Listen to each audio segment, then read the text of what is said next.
The phone rang at 3:47 on a Tuesday afternoon, and I remember thinking, before I even reached for it, that the light in my kitchen had gone strange, that flat, yellow end of something light that falls through a west window when the day has already decided how it's going to end.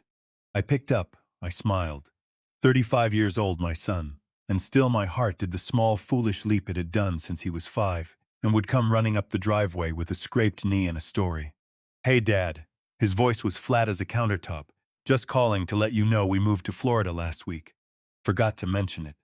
There are sentences that break a life in half. That was mine. And the strangest part, the part I have turned over in my hands 10,000 times since, is that he said it the way a man reads a grocery list. Forgot to mention it. As though I were a magazine subscription he'd meant to cancel. Before I take you the rest of the way down this road, and I promise you, it goes further down than you think, do me one small kindness. If stories about family, betrayal, and the long, hard climb back toward honest ground are the kind of thing that keeps you up at night in the good way, subscribe to my channel and stay with me. What I'm about to tell you took 9 months of my life, cost me nearly $80,000, and taught me something about love that I would not have believed at 57.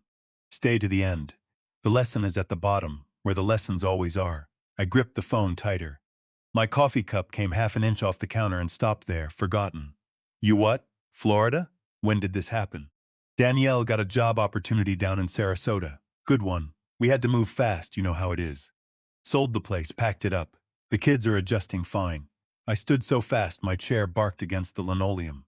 58 years old, 6 of them in the Navy, 32 more running wire through the guts of houses all over Ohio. And I had never in my life felt the floor tilt the way it tilted then. "Ryan, Florida is 1,000 miles. You moved my grandchildren across the country and you're telling me now?" "Dad, it's been crazy. The packing, the sale, getting Ava and Owen into new schools. We just forgot to call." "Forgot. I want you to sit with that word a moment, the way I sat with it. Nobody forgets to tell their father they're moving to another state with his grandchildren. People don't forget things like that. They omit them. They omit them because they don't want the conversation. Or because somewhere along the line, in a room you were never invited into, they decided you did not matter enough to be included in the plan." Then I heard her. Danielle, somewhere behind him, her voice carrying that particular edge she got when a thing had gone on too long. "Ryan, don't drag it out. Just tell him we'll video call later. Don't drag it out, like I was a phone call to the dentist." That's when the second thing hit me, the thing underneath the first thing. This was not a spur-of-the-moment decision. This was planned, scheduled, executed, and I, the man who had co-signed their lease, given them my truck, wired them $2,200. On the first of every month for 3 years, I was the last to know. Not the first, not the 5th, the last. I said something. I don't remember what. And then I sat down in my own kitchen and stared at my own walls and tried to make a shape out of what had just happened to me. Here is what you need to understand about my house and about the silence in it. Diane died 5 years ago. Ovarian cancer, diagnosed late, gone in 14 months. She was the translator of our family, the woman who could take something I said in the blunt, load-bearing language of a man who has spent his life making sure things don't catch fire, and hand it to our son in a form he could actually hold. When I said you need to plan better, Ryan heard you're a disappointment. Diane would lean in and say, "Your father means he's worried about you," and somehow it would land. She did that for 30 years. She did it without ever once telling me she was doing it. And then she was gone, and the two of us were left holding a rope with no knot in the middle. And we discovered we had never actually learned each other's language at all. I know what he thought of me. He told me once, at her funeral reception, 3 drinks in, standing by a table of untouched casseroles, "You know what your problem is, Dad? You've got a code for everything. Wire, taxes, dinner, grief. There's a right way and everything else is wrong. Must be nice, being right your whole life." I didn't answer him. That was the wrong answer. So when the phone call came, some part of me, the part that had been keeping quiet accounts for 5 years, wasn't as surprised as it should have been. It just hurt in a place that already hurt. That evening I walked my house like a man inspecting a building after a fire. Ava's paintings were still magneted to the refrigerator, curling at the corners, a purple horse with 6 legs and no apology. Owen's Little League trophy sat on the mantel beside my Navy commendations. the plastic batter frozen in his forever swing. Had anyone even said goodbye to these things? Had anyone told the kids to say goodbye? I slept badly. Around 4 in the morning I stopped pretending, and lay there doing what old men do at 4 in the morning, which is arithmetic. Ryan had talked about Florida for months, but always in that fog he used when he wanted a thing to sound like weather instead of a decision. Maybe someday we'll try Florida. Danielle's looking at opportunities down south. Never a date, never a company name, never a number. You do not sell a house in a week. You do not enroll 2 children in a new school district in a week. Whatever had happened, it had not happened last week. The next morning I drove to their apartment building. Roy Callahan had been the super there for 15 years, and when he saw me coming across the lot, he went pale in a way that told me the rest of my day before he opened his mouth. "Walt, what brings you out here?" "I figured you went down with them." My stomach went somewhere below my boots. "Went down with who, Roy?" "Ryan and Danielle. They cleared out 3 weeks ago." He shifted his weight, embarrassed for me, which is a terrible thing to see on another man's face. Middle of the night move if you want my honest opinion. Truck showed up close to midnight, loaded fast. I've seen stranger, but not much stranger. 3 weeks, 21 days, 21 mornings I had drunk coffee in my kitchen believing my grandchildren were 40 minutes away. "Roy, any chance I could look at the unit? I'm still on the lease as co-signer. It's yours to look at, Walt." Fair warning. They didn't leave it pretty. The elevator to the 8th floor took 100 years.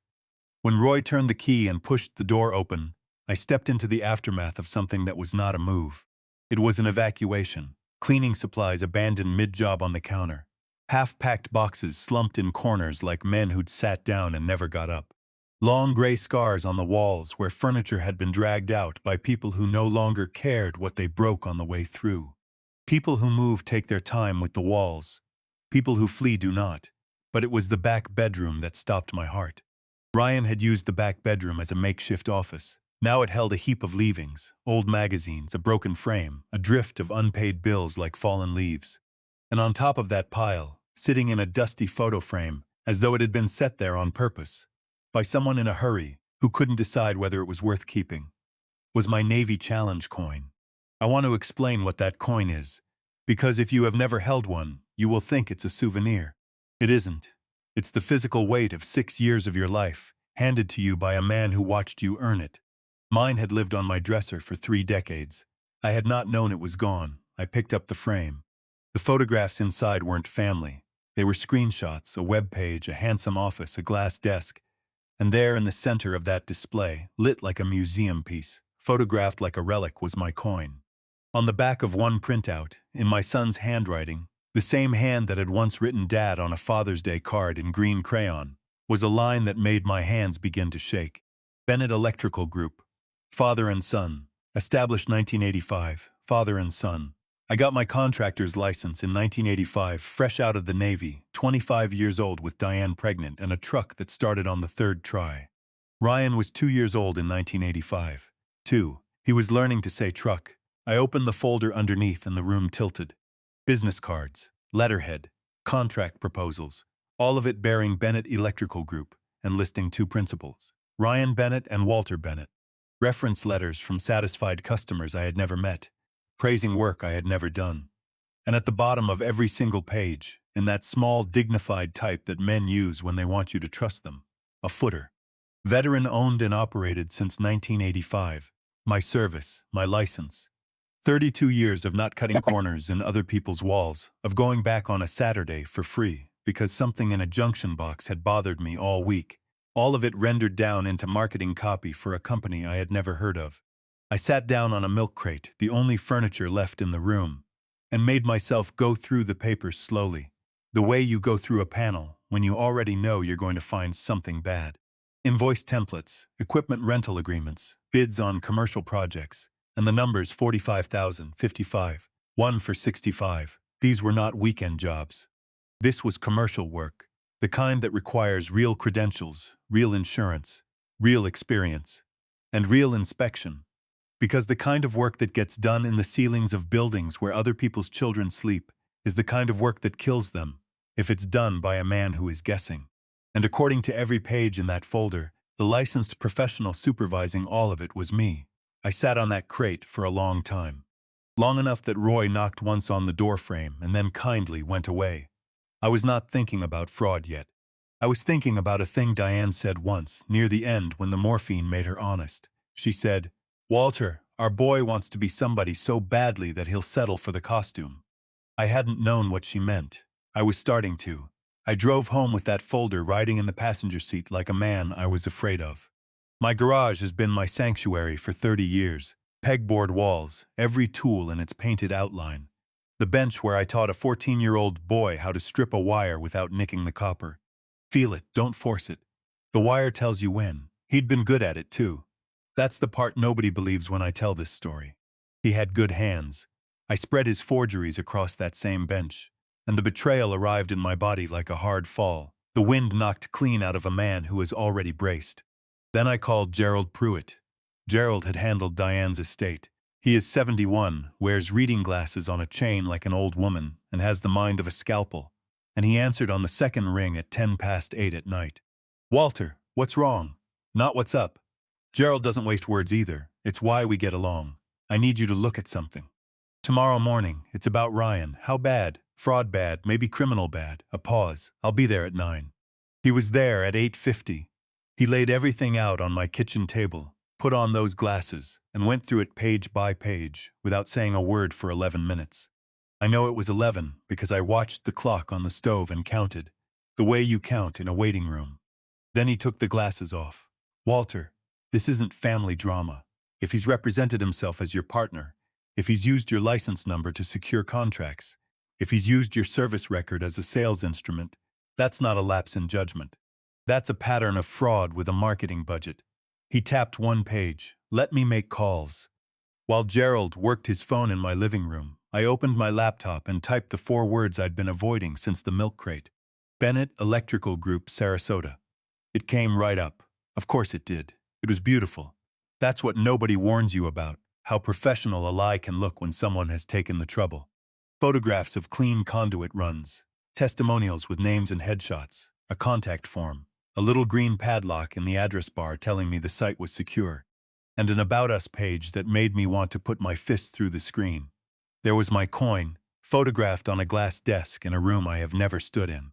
Below it a paragraph, founded by Walter Bennett, U.S. Navy veteran, master electrician, and lead engineer with over 30 years of contracting experience. Ryan Bennett serves as operations manager and field supervisor, lead engineer. I am not an engineer. I have never claimed to be an engineer. There are men who spent 6 years in school to write that word after their name, and I have spent my life being careful not to steal it from them. But the worst was below. A section headed Our Military Heritage. He had photographed my Purple Heart certificate. That certificate had sat in a frame on my bedroom dresser for 36 years. He had walked into my bedroom, the one where his mother died, and photographed it, and put it on the internet under a paragraph about how Bennett Electrical Group was built on the foundation of military discipline, honor, and precision that only a veteran can provide. Honor.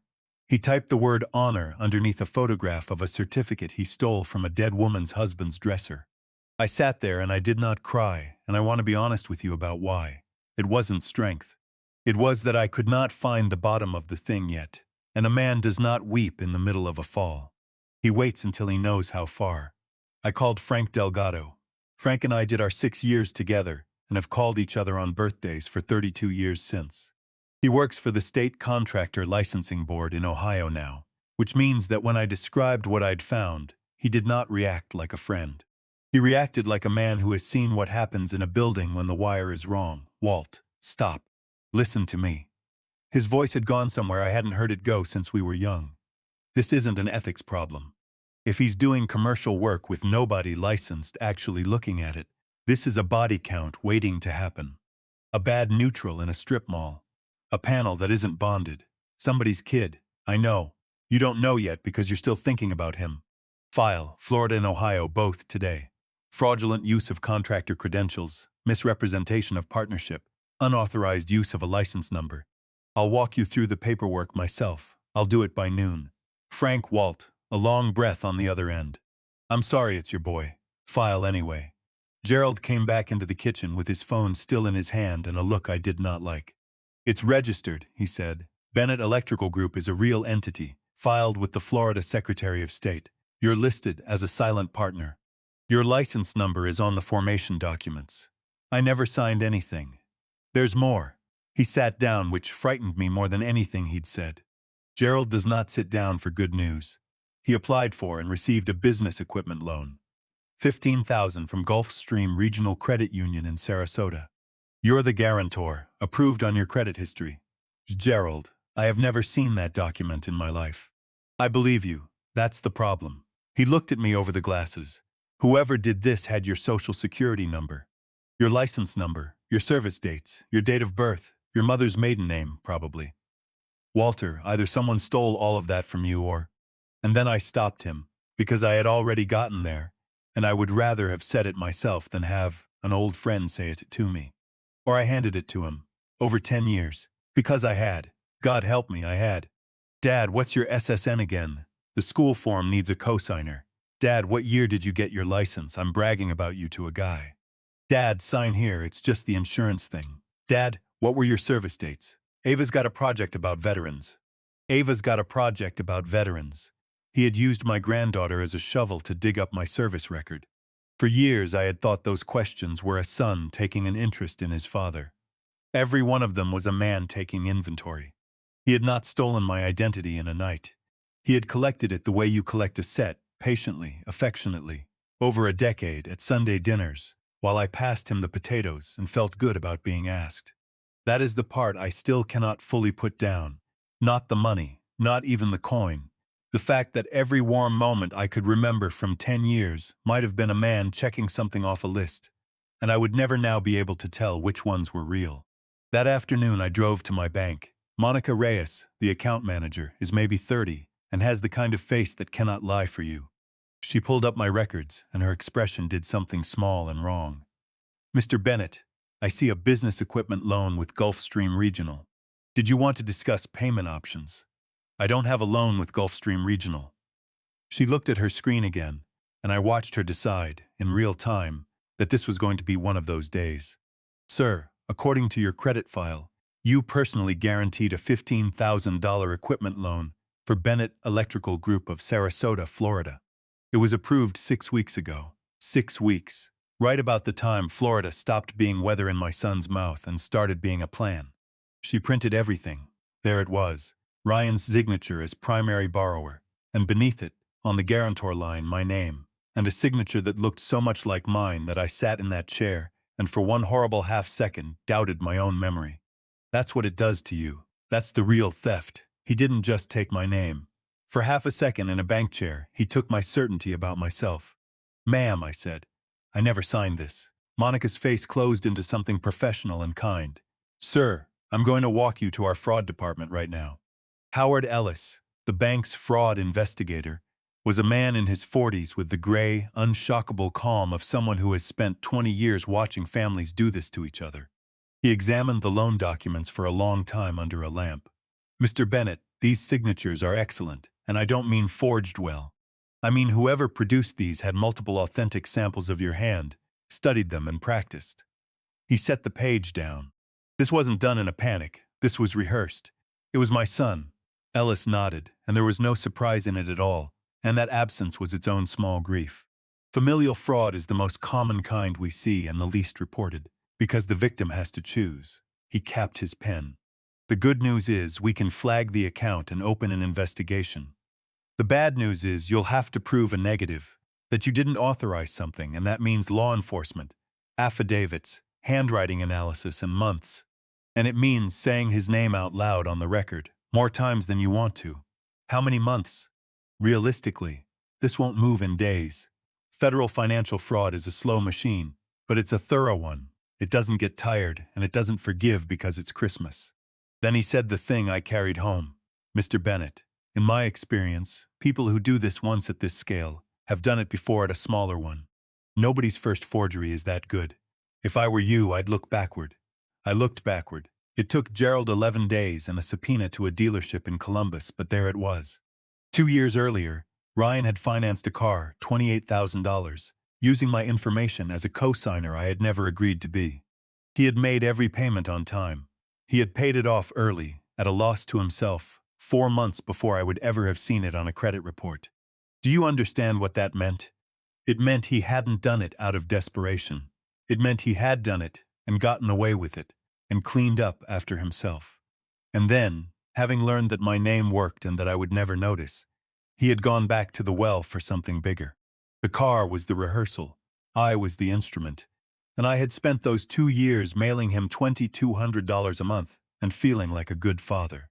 The last piece came from a place I never wanted it to come from. 3 weeks in, Ava called me. 10 years old.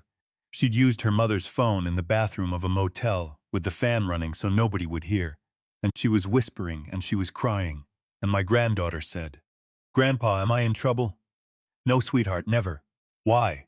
"Because I heard something and I didn't tell anybody, and it's been a long time." She had heard them fighting back in the old apartment, months before the move. Her mother's voice through the wall saying, "If this comes back on us, it's your father's name on it, not ours." And a man's voice she didn't know. A man who had been at the apartment a lot that spring. And who had laughed and said something about how the metals are the whole product. "His name is Grant," she said.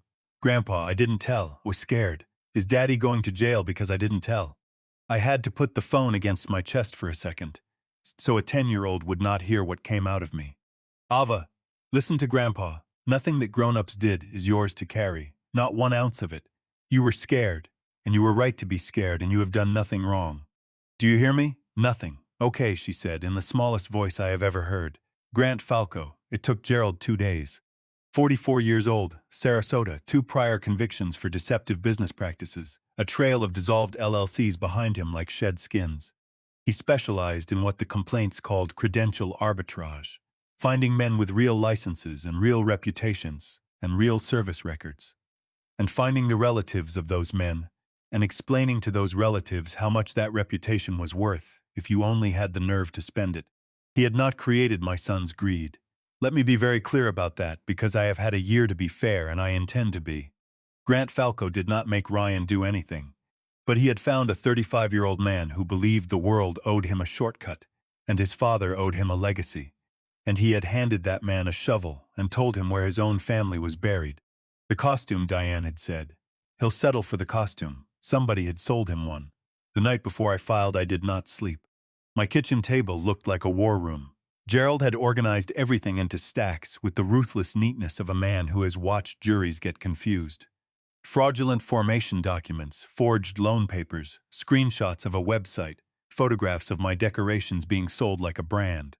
"Walter," he said, "we have enough here for both civil and criminal. The only question left is how far you want to take it." On my counter, in a frame, was a photograph from Christmas 14 months earlier. Ryan with his arm around Owen. Ava mid-laugh with a paper crown falling over one eye. Danielle actually smiling, which she did rarely and beautifully. Me at the end of the table looking like a man who thinks he has everything. Gerald. If a stranger had done this, stolen my identity, forged my name on bank paper, sold my service record to strangers, what's your advice? He didn't even pause. Full prosecution, no question. Then that's what we do. And he said the thing that a good lawyer and a better friend says. "Walter, I want you to say out loud what that means, because tomorrow morning you can't unsay it." So I said it out loud in my own kitchen at 11:40 at night to a 71-year-old man with his glasses in his hand. It means I might send my son to federal prison. Yes. It means my grandchildren might grow up visiting their father through glass, and knowing that their grandfather is the reason. Yes. I looked at that Christmas photograph for a long, long time. "He photographed his mother's husband's Purple Heart," I said. "And he sold it to strangers to buy a house in Florida. File it." Detective Angela Ruiz took my statement at 8 the next morning. She listened the way good ones do, without moving her face. And when I finished laying the documents on her desk, she looked at them for a while, and then let out a low breath. "Mr. Bennett, this is textbook identity theft with commercial fraud stacked on it. And I'll be honest with you, it's better organized than most of what crosses this desk." She picked up the loan guarantee. "These are very good. He's been at this a while." Then she set it down and looked at me directly. "I have to ask, and I'm not asking to talk you out of it. Family cases are the ones people withdraw. Are you sure?" I thought about Ava in a motel bathroom with the fan running, whispering, "Am I in trouble?" "Detective, If I don't stop him now, what stops him from doing it to me again, or to some other man's father? Nothing, she said simply. Nothing stops him. Then file the paperwork. The part I never expected to hurt anyway. I have sat down to breakfast with the same 9 men at the VFW hall on 3rd Street on the first Saturday of every month for 19 years. Word travels in a small town, and it travels fastest through the people who love you. They were not cruel about it. It would have been easier if they'd been cruel. They were careful with me, which is worse. The little silence when I walked in, the way Ed Novak's hand paused half a second before it landed on my shoulder. Somebody had seen the website. Somebody's nephew in Florida had seen the website, my Purple Heart certificate, on the internet, next to a phone number. Ed said, "Walt, we all know you had nothing to do with it." And I said, "That's not the part that keeps me up, Ed." Because it wasn't. Here is what kept me up. For 6 weeks, in a state I'd never lived in, elderly people had hired an unlicensed man to open their walls because they trusted me. They looked at a photograph of my medal, and they felt safe. Mrs. Hutchins in Sarasota, 79 years old, sat in her kitchen and felt safe because of me. My honor was the weapon. My name was the crowbar. And it worked beautifully, because I had spent 32 years making it worth stealing. That's the thing about a good name. You spend your whole life building it, thinking it protects you. And one day you find out it's just a very sharp tool that anyone can pick up. Gerald advised against calling the clients. He said it exposed me. He said let the board do it. I called them anyway. Some things a man does not delegate. Mrs. Hutchins picked up on the 4th ring with the bright, unguarded voice of someone who does not get many calls. "Mrs. Hutchins, my name is Walter Bennett. I understand you hired my son Ryan to rewire your kitchen." "Oh, Mr. Bennett." And I heard her get happier, and that was the worst moment of the entire 9 months. Worse than the milk crate. Worse than the bank. "Your son speaks so highly of you. He said you review every single job personally. With your Navy precision," he said. My daughter was worried about me hiring somebody, and I told her, "Carol, this company is run by a veteran. A man with a Purple Heart." I showed her the certificate on the website. "I sleep better knowing you're overseeing it." The kettle of my own kitchen ticked as it cooled. I had to hold the counter. "Ma'am, I need to tell you something, and I need you to sit down first." "All right. I am not overseeing any work in Florida. I live in Ohio. I have not been on a job site in 2 years. I have never authorized any partnership, and I did not give permission for my service record or my certificate to be used. I'm calling because I would rather you hear it from me than from a letter." The silence on that line went on so long I thought she'd hung up. Then, very quietly, in the voice of a woman recalculating her entire month, "So nobody licensed has looked at my kitchen?" "No, ma'am. I have a gas line in that wall. Ma'am, I want you to stop all work today, and I want you to call a licensed contractor and have every inch of it inspected. And if there's a problem, I want you to call me and I will help you make it right. I'll give you my number. I mean that." She started to cry, and then she apologized for crying, which is the most American thing I have ever heard. An old woman apologizing to the man who just told her she'd been robbed. "I'm sorry," she said. "It's only I trusted him because of you. That's all. I trusted him because of you. I trusted him because of you." I made 9 more of those calls that week. 9. Same shape every time, that little drop in the voice when the floor goes. All told, using my name and my medals and my license number, my son had won work worth just over $200,000 from people who thought a veteran was standing behind him.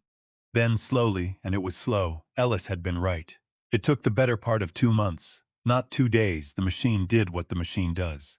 The Florida boards suspended Bennett Electrical Group pending investigation, then revoked its permits and levied a fine of $8,300 for fraudulent use of contractor credentials.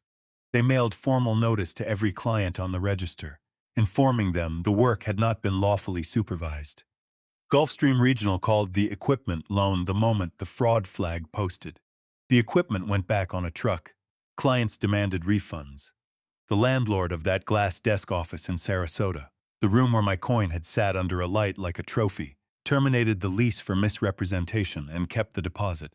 And Grant Falco, who had never signed a single document, who had been careful the way a man is careful when he has done this before, evaporated.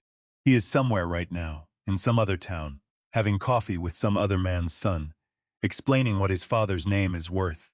That is the honest ending of that thread. And I include it because I promised you the truth, and not the satisfying version. Sometimes the worst person in the story walks. The law is a slow machine, and it catches what it can reach. Ryan called me on a Thursday. "Dad, what the hell did you do?" Panic in it, high and thin.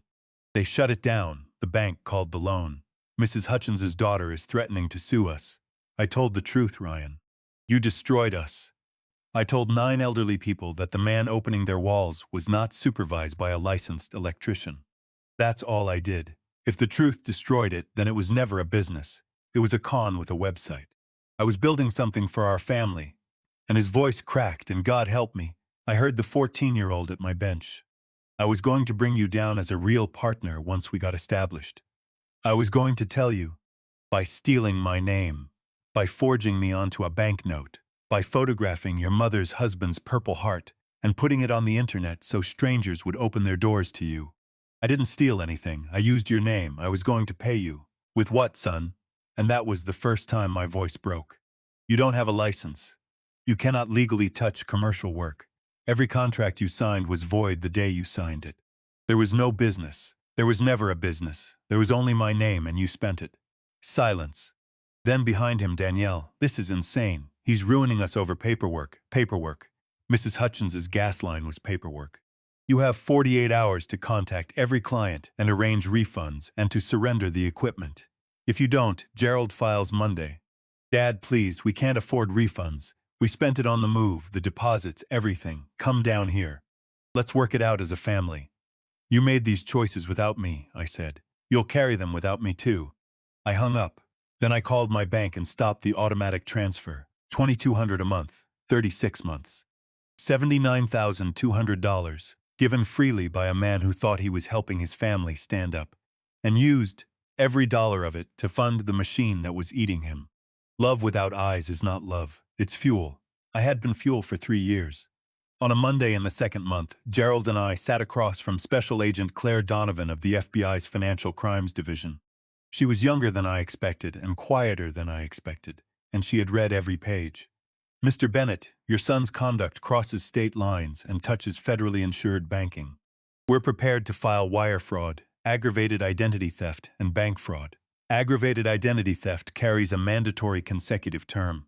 Combined exposure realistically 5 to 15 years. 15 years. Ava would be 25, Owen would be 22. Ryan would come out at 50 and start his life. And if he cooperates, full restitution, public acknowledgement, supervised release. But cooperation means everything, every client, every institution, every dollar, and every name." She looked at me evenly, "Including whoever taught him. We'd very much like the name of whoever taught him." Meanwhile, in a motel off the interstate outside Sarasota, my family was learning what the bottom of things feels like. I know the details now because Ava told me months later, in the flat voice children use when they've decided a thing is just a fact about their life. Owen, 8 years old, doing his schoolwork on his mother's phone because there was no laptop anymore.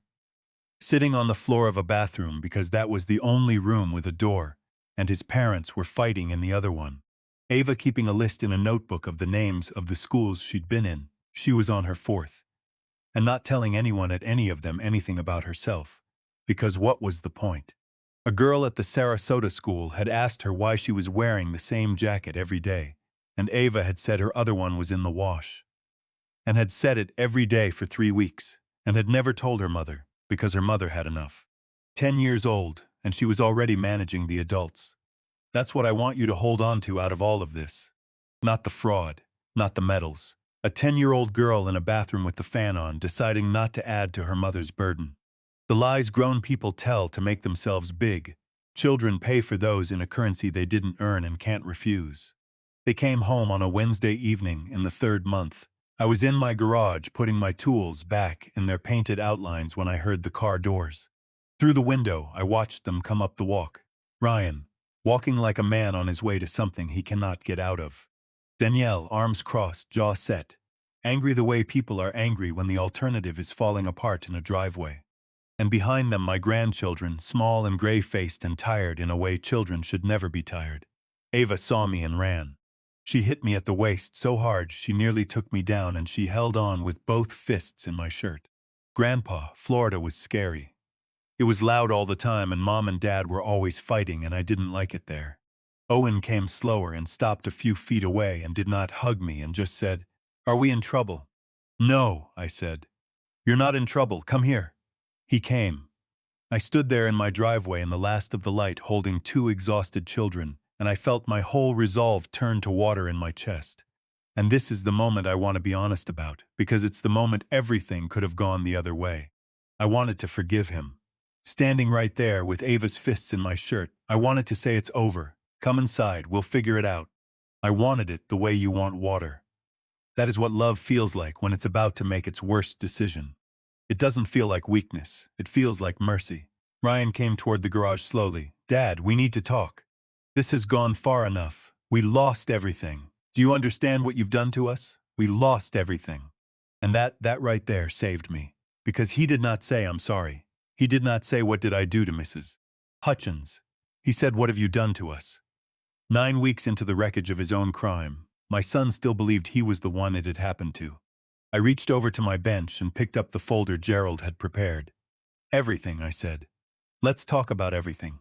Because according to the federal file on my workbench, you owe $187,000 in client restitution, $15,000 to Gulfstream Regional, and $8,300 in state fines. Losing everything would be a step up, Ryan. Losing everything would be the best day you've had in 2 months." Danielle came forward fast, her face red. "You destroyed our lives. The kids don't have a home. Is that what you want? Your grandchildren homeless." And I looked at her, and I want to tell you that I said something wise. I didn't. I was tired and I was 58 and my hands were shaking. "Danielle, the children have a home. It's 40 feet behind me and it's had their names on 2-bedroom doors since the day they were born." I looked back at Ryan. The children were never in danger from me. They were in a motel because their father sold his father's metals to strangers, and the strangers found out. "The kids can come inside," I said. "Right now, they can shower and eat and sleep in real beds. But you two are going to stand in this driveway and hear me first." I held up the folder. "This is a restitution agreement. Gerald drafted it. Agent Donovan has seen it. If you sign, the Bureau holds charges in abeyance pending compliance. If you don't sign, she files Tuesday, and you're looking at 5 to 15, and I will petition for permanent custody.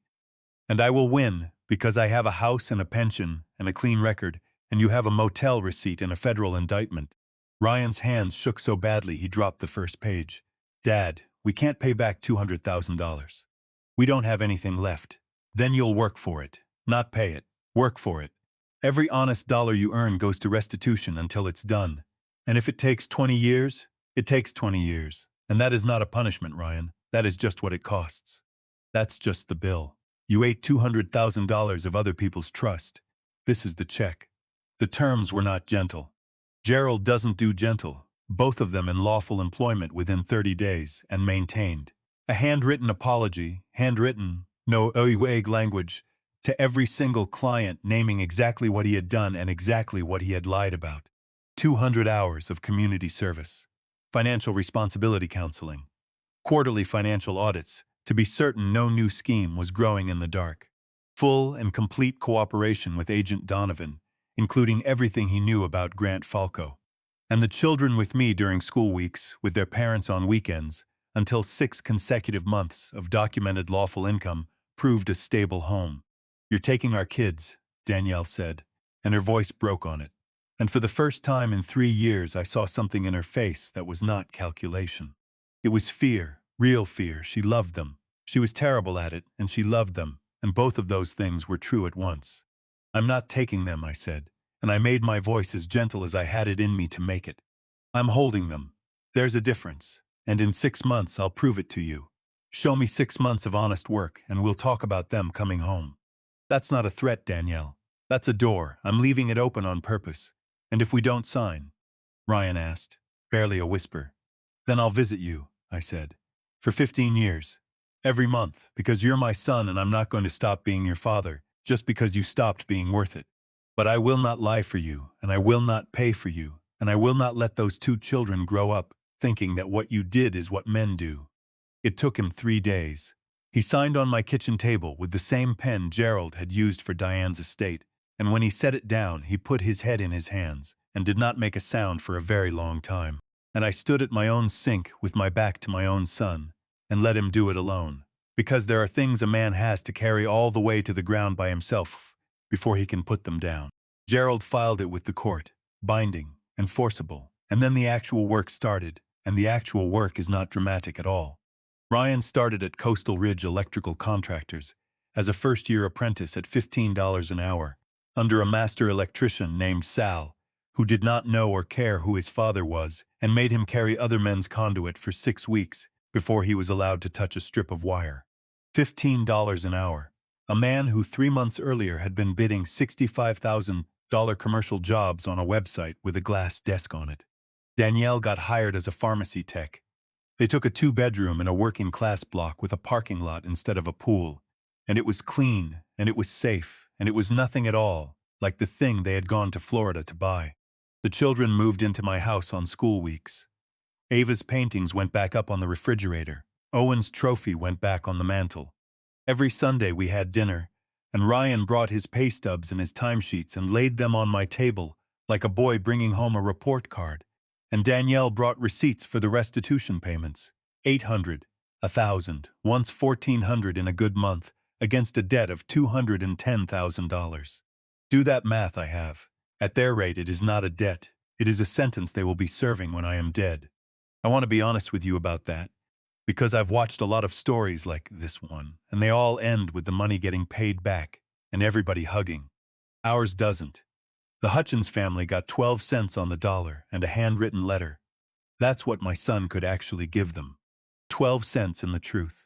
The apology letters were the hardest part, and they took him 4 months. He wrote 61 drafts. I know because he brought them to me, and I read them, and I sent almost all of them back. Not because they were badly written, because they were about him. Every early draft was a man explaining himself. I was under pressure. I meant to make it right. I never intended. Ryan, I told him, over and over at that same bench, an apology that explains is not an apology. It's a defense with a nice hat on. She doesn't need to know why. She needs to know what. Draft 61 said, Mrs. Hutchins, I told you a licensed electrician was reviewing your kitchen. That was a lie. Nobody was. I put a photograph of my father's Purple Heart on a website because I knew it would make you trust me, and I knew you would not check, and I was right. I am paying you back at $40 a month. It will not be enough, and it will not be fast. You do not have to forgive me, and I am not asking you to. He mailed it. She never wrote back. He kept sending the $40 anyway. He is still sending it. That is what actual accountability looks like. It's not a scene, it's a standing order, and it's boring. And it doesn't end. 3 months in, I was in the garage teaching Owen how to hold a screwdriver, like it was an extension of his arm and not a hammer. And Ryan came in and stood in the doorway a while. Dad, I need to say something. I kept my hands on Owen's hands. I was wrong, not about the business. About all of it, about you. He stopped, started again. When Mom died, I decided you loved being right more than you loved me. And I've spent 5 years proving it to myself. And the thing is, if you're a man who's decided his father owes him something, then taking it isn't stealing, is it? It's collecting. He looked at his own hands. They were rough now. There were burns on them, the little healed pox you get from real work. Grant just gave me a way to collect. He didn't put it in my head. It was already in my head.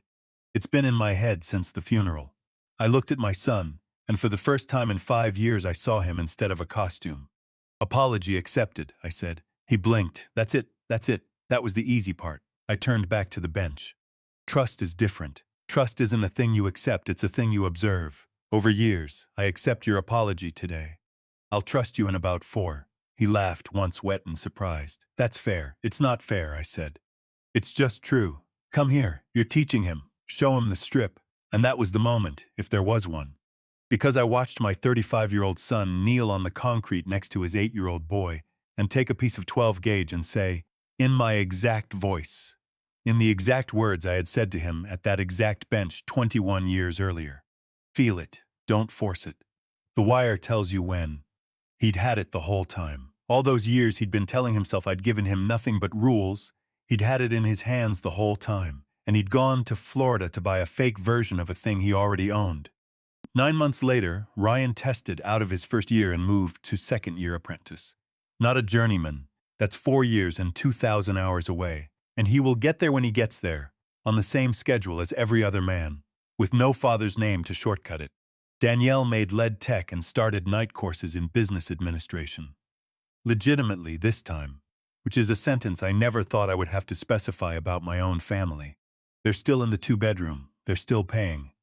Ava made honor roll last spring. Owen joined Little League and is, I regret to report, a terrible hitter and an excellent teammate, which at 8 years old is the better of the two things to be. My challenge coin is back on my dresser next to Diane's picture, not as a prop, not as a product. Just as it was, a small heavy thing that a man handed me once because I'd earned it. People ask if I feel guilty. They ask it carefully, the way you ask a man about a limp. Wasn't that harsh, Walter, your own son? So let me tell you what I've learned, at 59, standing on the other side of this. Not advice, just what it cost me to find out. I learned that there is a thing that looks exactly like love, and is not love. And the way you tell them apart is what they ask of the other person. Real love asks you to grow. The other thing asks you to be comfortable. For 3 years I sent my son $2,200 a month, and I told myself it was love, and it was not. It was anesthetic. I was numbing a man who needed to feel something. Every check I wrote made it a little easier for him to not become who he was capable of being. I did not help my son. I sedated him, and I did it because watching him struggle hurt me, and I wanted the hurting to stop. That money was never for him, it was for me. I learned that a man's honor is not a shield. It's a tool, and it's sharp, and it will cut in whatever direction it's pointed. I spent 32 years making my name worth something, and never once considered that I was also making it worth stealing. An old woman in Sarasota with a gas line in her wall trusted a fraud because a photograph of my medal made her feel safe. My virtue was the crowbar he used on her door. That is a thing I will carry, and I should carry it, and I don't want relief from it. I learned that consequences are not the opposite of love. They are the last dialect of it available to you when every other language has been exhausted. When I stood in that driveway, I had two options, and one of them was to forgive him and let him inside and make it warm again. And that option, the warm one, the merciful feeling one, would have taught my son that his father's love was an infinite resource he could draw against forever. And it would have taught my grandchildren that this is what men are and what fathers do, and what you can expect to get away with. The kindest thing I have ever done in my life looked from the outside exactly like cruelty. It looked like a man refusing to open a garage door. I have made my peace with how it looked, and I learned the hardest one last. My son didn't wake up one morning at 33 and decide to become a thief. He decided it slowly, over 5 years, in the silence after his mother's funeral, in a house where two men who loved each other could not say so and so said nothing. And the nothing filled up with a story he told himself about what he was owed. Grant Falco didn't build that story. I helped build it. Not by being harsh, by being silent.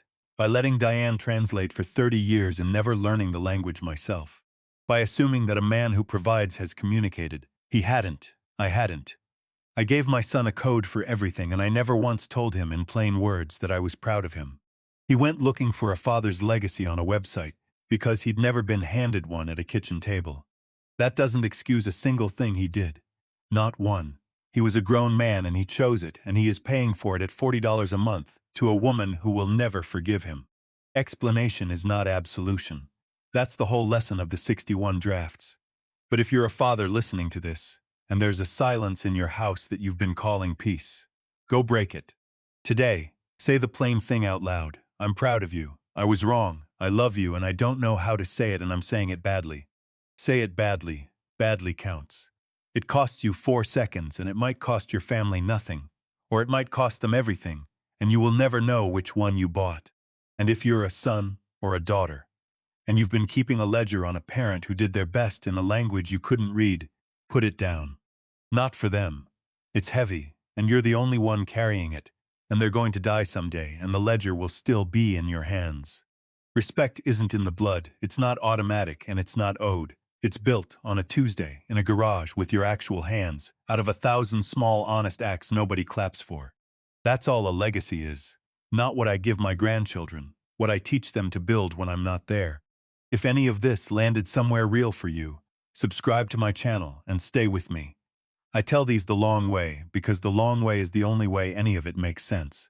And because somewhere out there tonight is a man about to write a check he thinks is love. I'd like him to hear this first.